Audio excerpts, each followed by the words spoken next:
Weight gain and pain are huge issues that are associated with PCOS. Listen to this amazing Instagram Live where Helping Hands Rehab and I discuss how you can overcome this today. Hi, my name's Laura Mayhofer, and on this channel, I help you gain optimal health through knowledge and movement.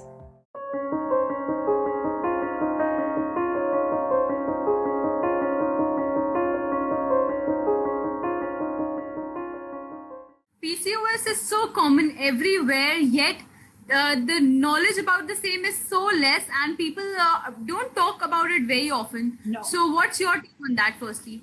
What's my take on the fact that people don't talk about it? Right. Yes. The whole women's health act, not just PCOS. Oh, yes. So the reason why I think that people do not talk about these issues is because they're filled with a lot of shame. And Right. I think that's one of the things, but I also think there's that lack of awareness and knowledge because they think that they're the only ones.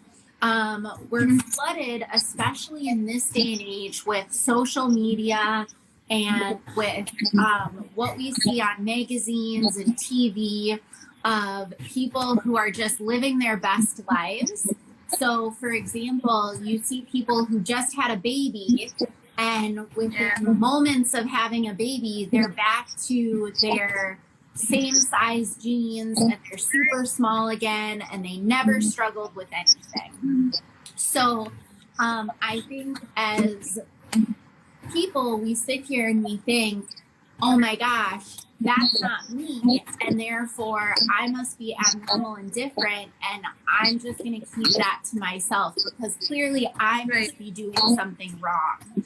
And so I think with PCOS, what we find is that many of the symptoms can be extremely vague and can be hard for physicians to piece together because sometimes they seem very unrelated.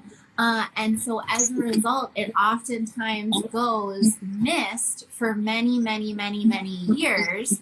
And people are just not informed enough to know, gosh, all of this is going on. And as a patient, I have the right to continue to go in and ask for better health care. So I think it's shame. I think it's and I think it's just a lack of conversation. Yeah, truly. So when we talk about PCOS, actually our last live session was about the diet plan for PCOS, and before that we had a live session with the gynecologist related to the whole PCOS symptoms and everything related to it. So in that only that was mentioned very clearly that the two basic managements for PCOS is lifestyle change that requires dietary modification and exercises. Yeah. So we had one with the dietitian who told us about the dietary modification. Now we want to know your take as you're the expert for, pelvic floor. You are pelvic floor physical therapist. So what exactly physiotherapy physical therapy can do for a PCOS patient? Yes. So first, let me give a little bit of a background of what is the pelvic floor for individuals who maybe aren't aware. So the pelvic floor is a group of 26 muscles. These muscles attach at the very front of our pelvis or pubic bone. So if you were to take your fingertips and place them at your belly button and then push downwards towards the ground, you're going to run into a firm bone. That's your pubic bone. So the muscles attach behind there, run like a sling or hammock, and then they attach into your tailbone or your sacrum, which is the bottom part of your spine. So they literally create this bowl-like structure, and they have 5 major functions. They help to hold our pelvic organs up and inside of our body. They deal with support of our spine and our hips. They help to hold, what did I say first? Hold our pelvic organs up inside of our body, support to our spine and hips, sexual appreciation. They deal with our bladder and bowel continence. They act as a lymphatic pump. to help pump that fluid through our body. So they're really, really important.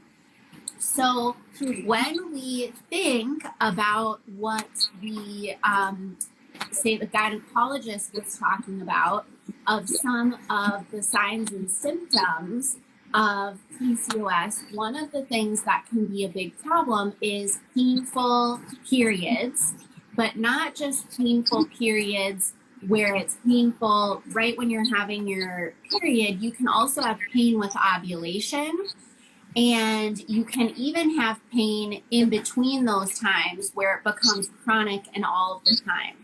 So that pain can look like low back pain, abdominal pain, and then pain like in the vagina or in the pelvis area. So for that, one of the things we'll do is I will explain deep breathing and stretching to patients. So deep breathing is amazing because and I see Mahek is on here. I talked with her last week. Hi, Mahek. She was awesome.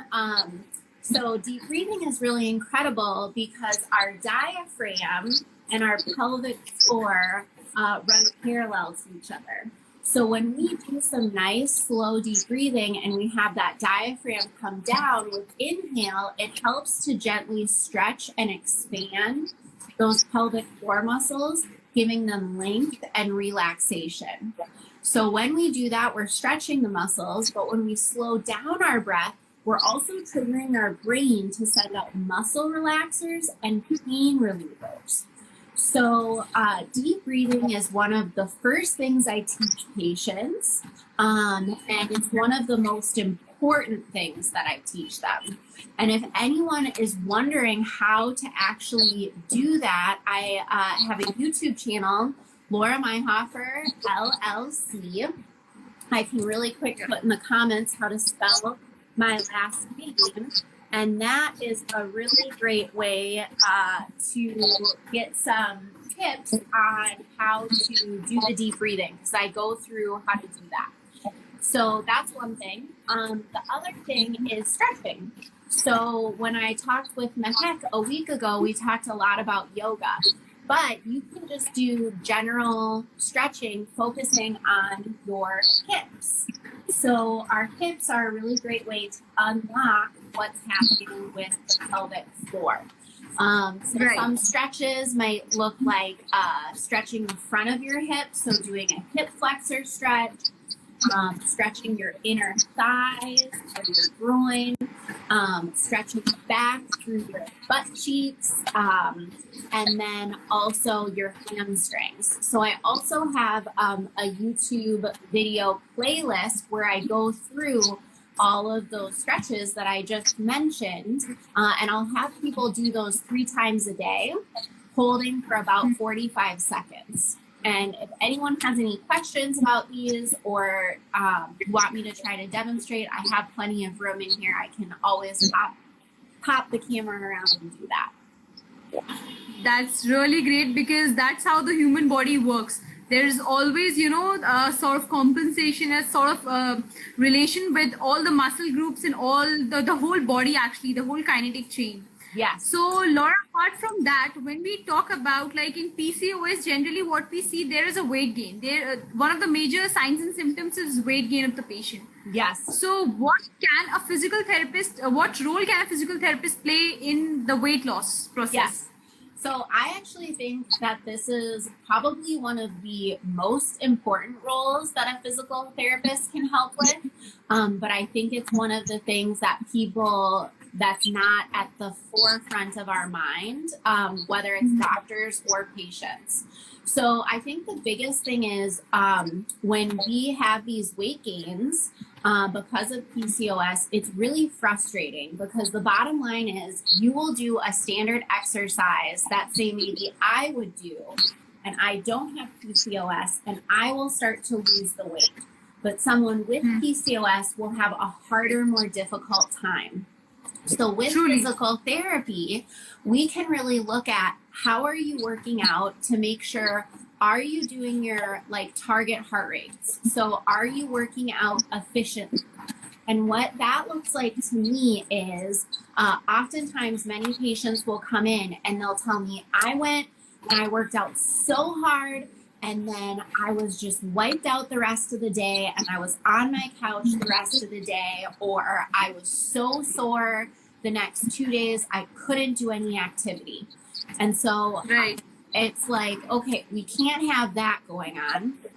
Or I'll Truly, have we need people, to consider. yeah, or I'll have people tell me, well, I just went and I did a 30-minute walk. I just was kind of walking around the store, just sort of looking at things, and I just sort of just walk really slow. That's not what we want either. We want you to be exercising at a level that's stressing your heart and elevating your heart rate. So a physical therapist can really take that and look at what are your heart rate zones that you need to be within, and can write you a program that is sustainable. So I think that's really important. And if you have any, like, say you have difficulties along the way, you can come in and explain to your physical therapist, gosh, this was really hard. I felt really sore, or this didn't work out for me. Perfect. Great. Thank you for that information. Let's figure out how to make it work for you. The other thing that I think, go ahead. It has to be subjective, right? It Yes. can't be a generalized program for everyone. We have to keep it subjective and customized, right? Totally. And then the other thing is we can add in strength training, which is going to be really, really, really huge. And again, we can make sure that it's really well-rounded, and we can make sure that it fits your needs. So if you have access to lifting equipment, then we can give you stuff that gives you access to that. If you don't have access to it, then we'll find stuff that you can do that will still stress your muscles, will still get that extra burn, or that will keep your metabolism elevated for an extended period of time, but you don't necessarily need the expensive gym equipment. And then the third thing that I think is really important, and I'm not sure what it's like where you live, but here, like, group exercise is really big. And so what I find with my female population is they will go and work out and have urinary incontinence.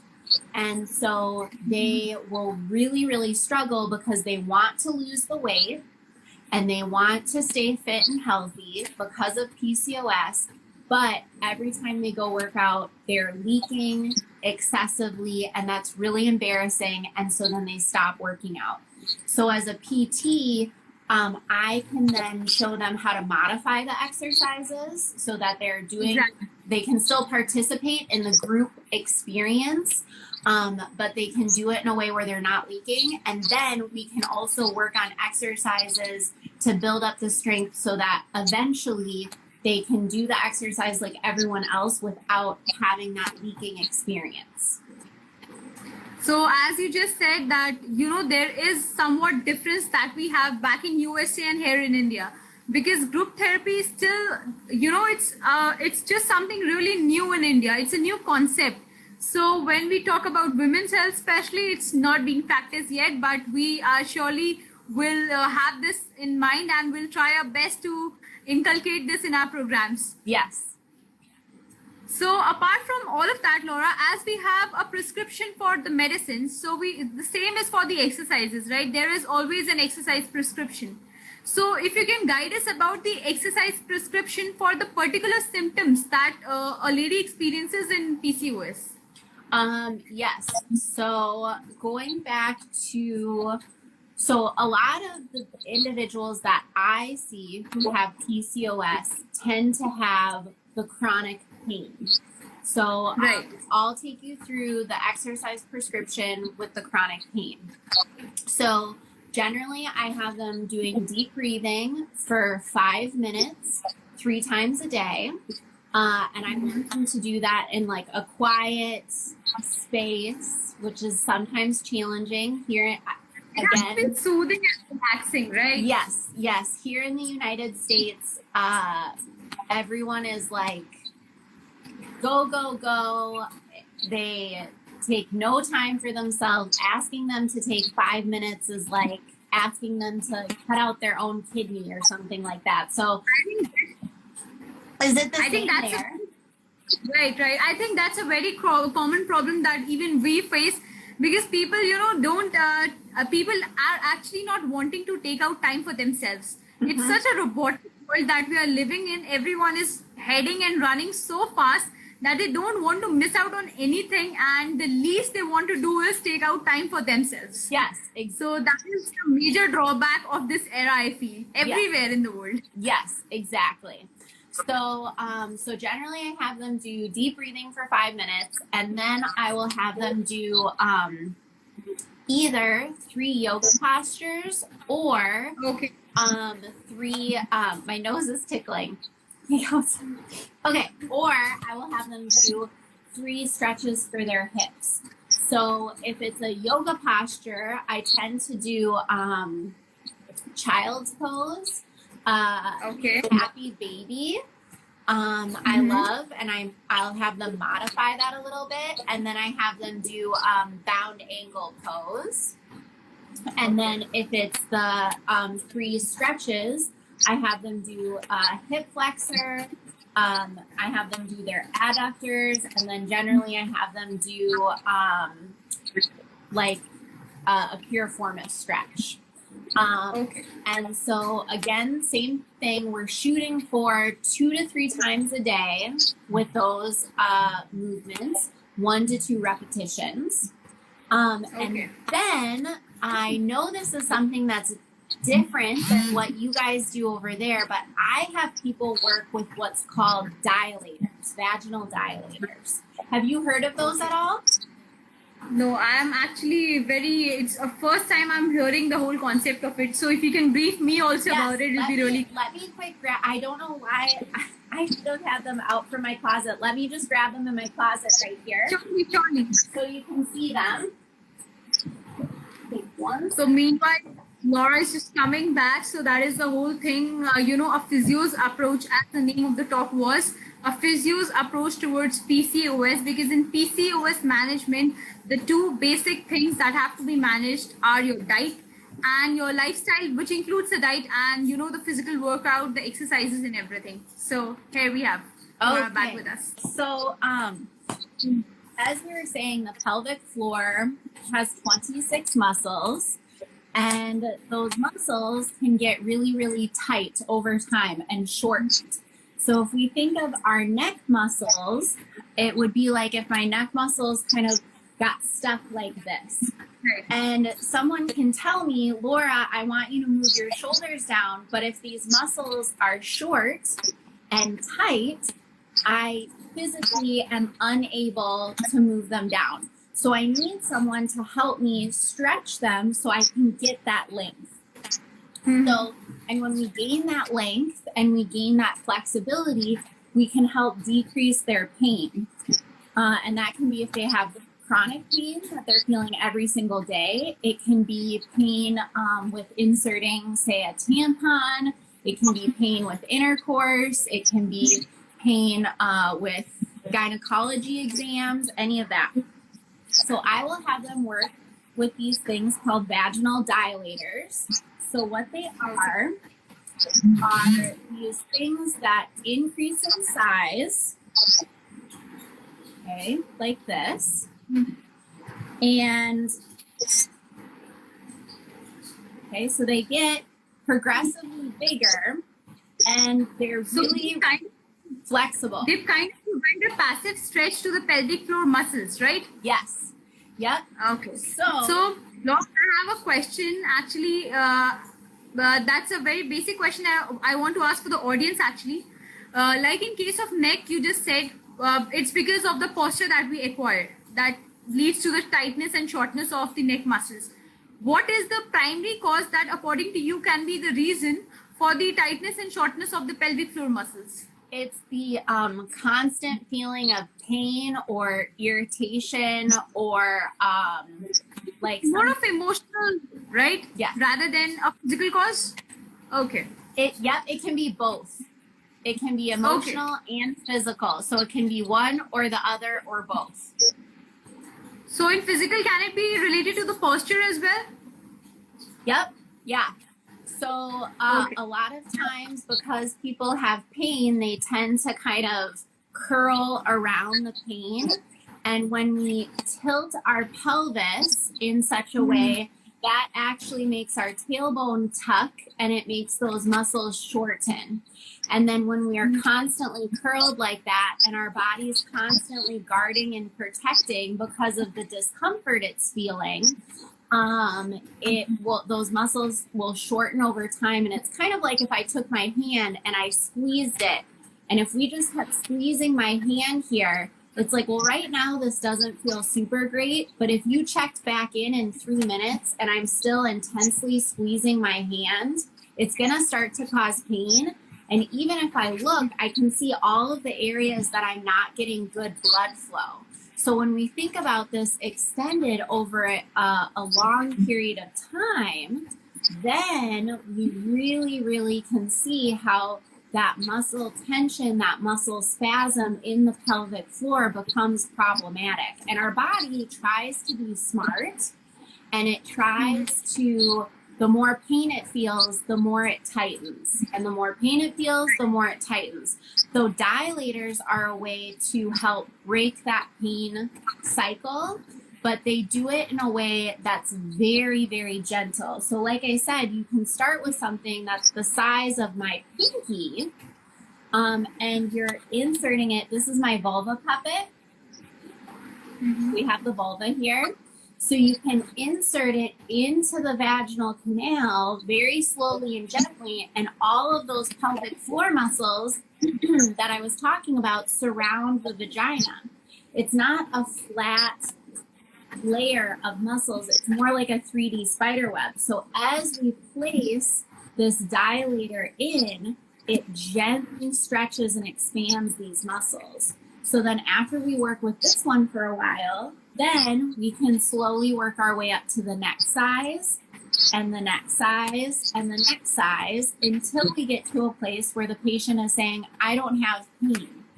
And the nice thing with this is once we get that flexibility of the muscles, then we can teach the person how to appropriately tighten them and relax them.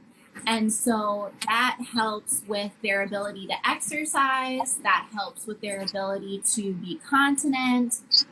It helps with their ability to stabilize their back and their hips and have more control over their pain experience. Oh, that's really great. I think that's a really great and new concept for me at least. And I think that will be really helpful for all of us who are watching this and who will watch this afterwards. So Laura, can you, because you have been in this field from like past 8 years, you are practicing, right? Yep. So if you can share out of your experience any case, obviously you can't, give the details of the patient, but any case that you thought in which physiotherapy made a drastic change for a PCOS patient? Yes. Oh my gosh. Yeah. I have so many patients that it has made a drastic difference for. I would say the patients that are the most rewarding are those younger patients who have been really struggling with having painful periods, heavy irregular periods. Because of their pain, they can't use a tampon. My nose is tickling again. They can't use a tampon, so then they can't go out and engage in life and engage with their friends the way they want to. And then the other thing that happened with like this one particular younger patient who was like 18 is they were also having urinary incontinence and constipation. So their pelvic floor muscles, because of their chronic pain, were so tight that they could not appropriately contract around the urethra. to close it off, and so they were leaking, and they couldn't relax to have a bowel movement. So I see people for about an hour each session. So we worked with each other for about 6 months, and after the course of 6 months, this individual was completely continent, so she had no more urinary leakage. She had regular bowel movements. Her pee was intermittent instead of constant, and she was able to insert a tampon. And so all of those things, and then as a result of being able to do that, that meant she was able to go interact with her friends. So she could go swimming, she could go hiking, she could do so many more things than what she was able to do before. And she was able to avoid any unnecessary surgery. So I would say those are the times where I feel the happiest, is when it's the glory moment for a therapist, right? what? It's the glory moment for a therapist, right? Yes. Because that's what physiotherapy and physical therapy is about. We add life to the days of the patient. We make them feel lively, and we make them live a happy and a normal life. Yes, exactly. And I think people don't always, I think sometimes, like when we were talking on the phone yesterday and it just kind of blew my mind to think that, like you had said, like 3 or 5 years ago, people didn't even know what physiotherapy was in your area. And I'm like, that's such a cool and exciting time to be in, because you can really open a lot of people's eyes. But at the same time, it's sometimes frustrating, because then you see people where you're like, I could have really helped you. Yeah.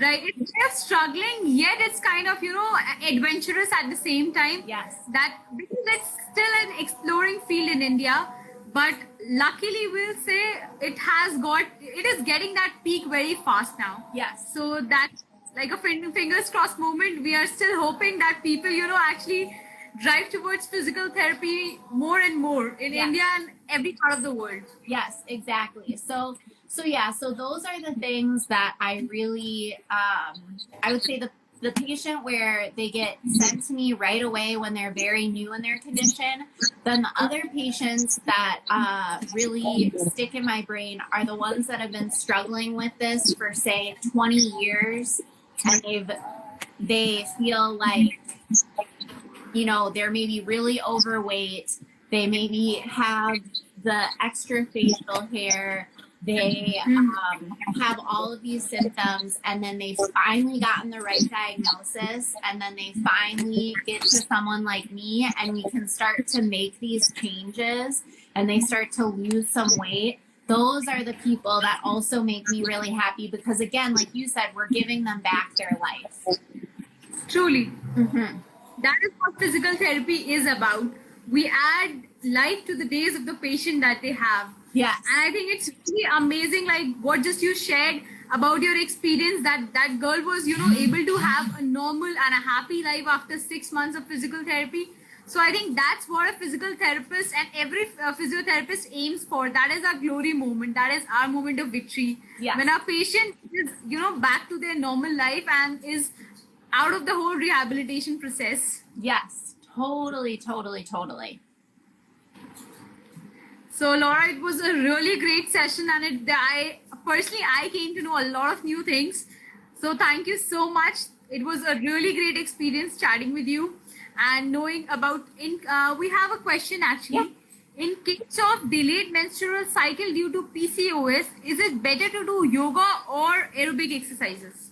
So I would say, so if someone's menstrual cycle is delayed, I don't necessarily, for me, change whether they do yoga or aerobic exercises. I let them kind of decide what feels best for your body. So some people, when their menstrual cycle is delayed, and their body's sort of gearing up, like the endometrium of the uterus is thickening and then it's getting ready to shed, that can be kind of a painful time. So I will have them, if that is an uncomfortable, painful time for you, then I say do more yoga, and do walking where your heart rate is at least 20 beats over your resting level. So how you know what your resting heart rate level is if you just, feel your pulse either at your wrist or at your neck. Just if you're sitting here right now is fine. And then just count it for at least 30 seconds and then multiply it times 2. And then just, you want to go for a walk. And usually if you're walking at a pace where you can say 1 to 2 sentences, that's about 20 beats above your resting heart rate. That will help release neurotransmitters in your brain to help with pain relief. So if you can walk for 30 minutes with your heart rate elevated for 20 beats above resting, that's going to help with any pain. And then if you can do some yoga and stretching, that's going to also help. So that would be my recommendation. Again, usually with the patients I'm seeing, when their menstruation is delayed, they're having more discomfort and they usually feel more fatigued and icky. So I still want them to move, but I want them to modify what they're doing so that they can move well, but continue to move. And yeah, so Laura, they would ask if anyone else has any questions. I think there was a question that we missed. I was not wanting to interrupt in between the session. That's okay. So there was a question related to heavy exercises and resistant exercises during menstruation. So, they are just asking, is it fine or it should not be done? No, I think it's completely fine. Again, my thing is I never like to take activities or exercises away from people. I always like you to still be able to do them, but you might need to modify them. So for me personally, I know when I lift heavier weights when I'm on my menstrual cycle, that tends to help my cramps feel better. But for some people, that's not the case. So see where it is in your body. If you feel fine, continue to do the lifting. If you don't feel fine, still do the lifting, but decrease your weights and maybe increase your repetitions. So I might do, instead of a heavy weight and shooting for maybe 6 to 8 repetitions, I might do a body weight activity where I'm just doing like squats without any weights, or I might do a super lightweight and I might do, say, 15 to 20 repetitions. And then I might decrease my total time of lifting. So you can play around with how many repetitions you're doing, the level of resistance or level of weight. You can play around with how much time you're resting in between your sets, which is a really good way to, again, help your body. And then, as always, make sure you're drinking plenty of water. Make sure you're getting enough protein. So a lot of women who have PCOS, I think, don't eat enough. And maybe you covered that with the dietitian. Sometimes they are afraid they're going to gain weight, so they avoid eating the nutrient-dense good food. So make sure that you're getting enough protein to help support you on that resistance training journey.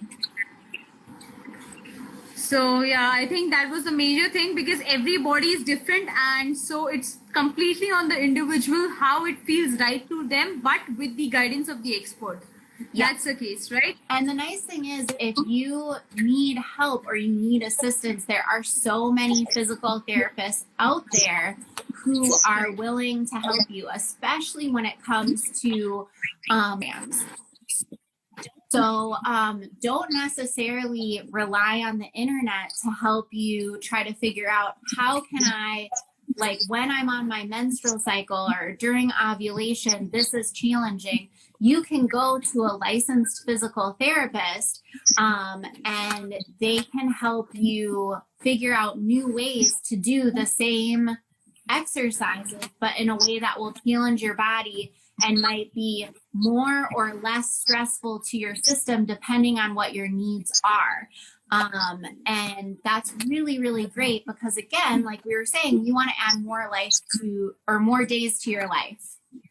Truly. So that is always the case. And I think after this session, many, especially the girls, would like to connect to you. So I'm sure you won't mind answering their questions on the DM as well. Yeah, that's fine. So you can go ahead.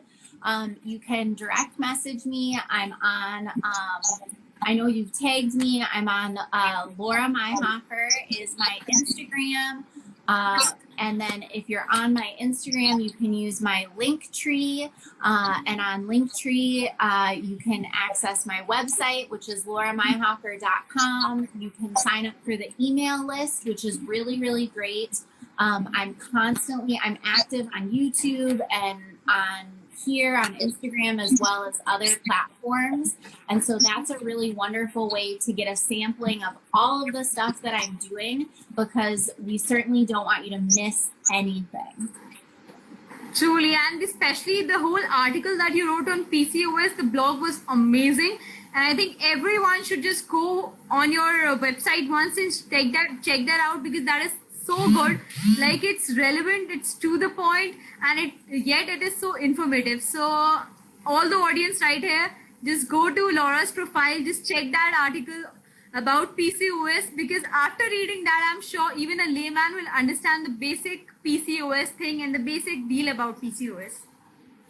Yes. So thank you, Laura. Thank you. Yeah, please go ahead.